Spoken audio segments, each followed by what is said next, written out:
So 14 points in the fourth quarter. You held the Raptors to. There was a 23-2 run somewhere. What most impressed you about how the team finished this game? The game was going back and forth the whole night, but I thought end of the third, start of the fourth, to your point, 23-2 run, and to only allow 14 points in the fourth quarter, 17% from the field.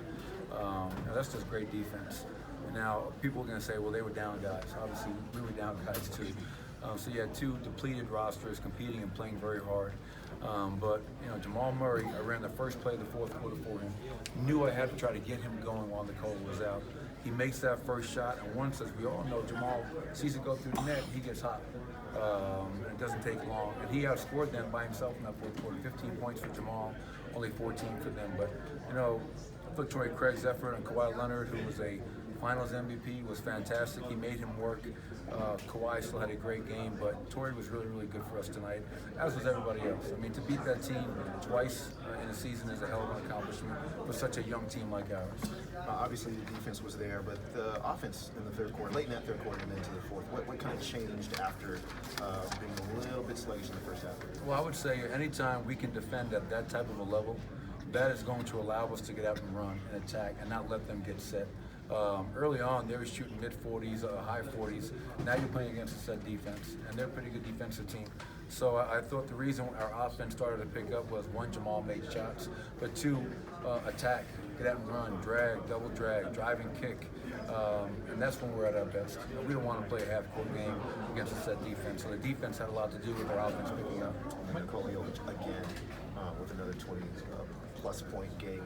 Just during this stretch where you're missing so many players, what can you say about what he's stepped up and done? Yeah, he's doing what he's supposed to do. I mean, he's our franchise player.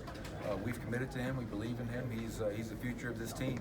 And whether we have guys out or we have a full roster, we expect a lot from Nikola. And I think with Gary, Will, and Paul all out, you've seen kind of down the stretch last year, Nikola step up and contribute to the win in many different ways, defensively, rebounding, scoring, and playmaking. So, it's a really, really important win. I thought Monte Morris off the bench once again was terrific, and to only have 9 turnovers for 5 points in this type of a game and against their defense, I think is terrific for us. Michael, your first 3 years here, your guys' point guard depth chart has been a bit of a roller coaster. To have it now, where you have 2 guys who A, play in different ways, give you different things, but B, bring the consistency that they have, like how much of a difference does that make overall when your point guard depth chart is as solid as it's been this year? Yeah, it's and I'll be honest, going into the season, I'm not going to lie, I did not expect Monte Morris to be playing at the level he has. I don't think anybody anticipated that. We knew he was going to be able to play and help us, but to the level where he's closing games and helping us win games, no one saw that, and Monte deserves all the credit with that. But what I love about Jamal is his versatility. Starting point guard, slide over to the 2. He's getting very, very comfortable in his position as a point guard and playmaker. And then when you go to Monte Morris, I mean, he's one of the most trustworthy guards in the NBA. How he values the basketball, how he distributes the basketball, and then the shot making on top of that. So I love the fact that we have those 2 guys as our point guards right now, and hopefully we'll be able to get Isaiah Thomas back at some point to only make that position even that much deeper and stronger. Coach, I know you take all your wins 135, 130 if they came that way, but how satisfying is it the last 3 games to grind out wins against good teams playing your type of basketball? Yeah, I think after tonight's game, I think we lead the NBA in the most times that we've held our opponent under 100 points, 13 times. And especially in today's NBA, with all the rule changes trying to generate offense, I think it's remarkable to have 13 of those games already. I like the fact that we can win in different ways.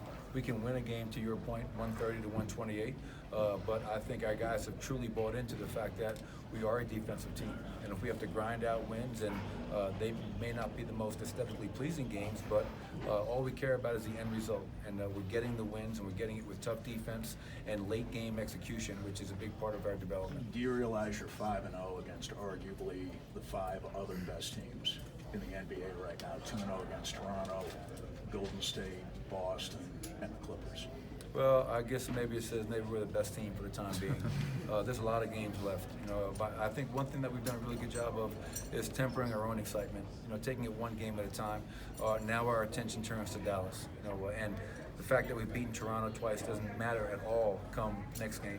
we have to turn our energies and our focus and be disciplined in that game to try to get another win to end this home game, this homestand. But it speaks to the fact that our guys are talented, we're a deep team, and we can beat anybody in the NBA when we play the right way.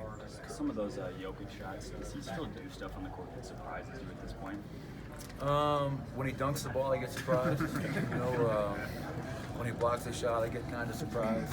But from a passing standpoint, like, go back to the last game. I mean, he's backing down Paul George, and they bring a double team, and he throws an over-the-shoulder no-look pass to Juancho at the rim. Most guys wouldn't even have seen Juancho. I mean, but the fact that he has that vision, and he really wants to make those plays. Now that's when he's at his best. He takes more enjoyment out of those plays, Mike, than he does scoring the ball. So he's a hell of a player. He's only going to get better. And as I say all the time, I'm just thankful that we gave him the contract we gave him because he's going to help us win a lot of games. Hey, Coach, Mason's defensive versatility, he can obviously bang down low, but now, like on a night like this, he's guarding Kawhi Leonard. How valuable has that been this year? You know, it's really funny. So we had no idea who they were going to start. You know, we thought they'd start OG with Ibaka, and then they went to a small lineup. And I didn't want to panic. I wanted to give Mason a chance to go out there and guard him. We knew we'd have to guard him at some point during the game tonight. And we got off to a pretty good start. But to your point, he can guard LeBron, the Greek Freak. He can guard Kawhi, and he's not going to stop the guy all the time, just like Torrey's not going to stop him all the time. Then he can switch on to a guy like Monroe and battle with him in the post, another big body. And I think Mason's a big part of the fact that we're such an improved defensive team. Torrey is as well. Guys that just embrace that challenge every night to go out and guard to the best of their ability. So give Mason a ton of credit. One more.